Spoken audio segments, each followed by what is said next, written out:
Apart from these cucumbers, former MP Joseph Ross held up in Parliament 2 years ago, not much seemed to have come from the Tucker Valley mega farm. Reports have now suggested that more than $100 million was spent to set up these farms, something the CEO of the Chaguaramas Development Authority, Judith Mark, has denied. She says roughly $20 million was spent and the returns have been minimal.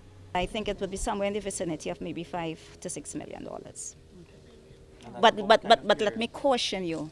Again, most of the money spent so far would have been in infrastructure, which, as you know, is a capital cost. She says most of the money was spent on infrastructure like greenhouses and labs. Cost of raw materials are separate. But despite what seems to be an operation running at a loss, Mark says an additional $15 million injection is needed to make it viable. Mark was adamant that the farm was producing. A significant percentage of our produce go through NAMDEFCO, which is the marketing agency of the state.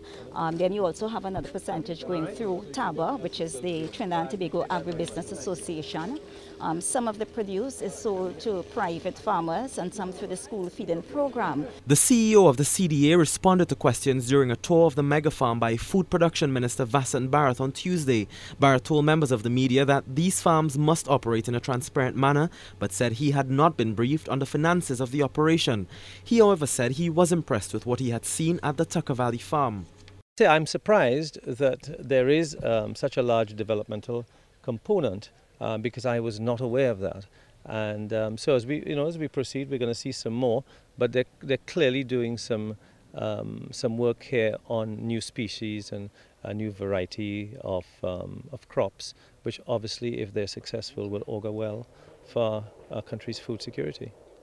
On Tuesday, Bharat also visited another mega farm at PCS Nitrogen. He says after his tour, an analysis will be done to determine whether these farms are indeed sustainable and fits into his ministry's food production plan.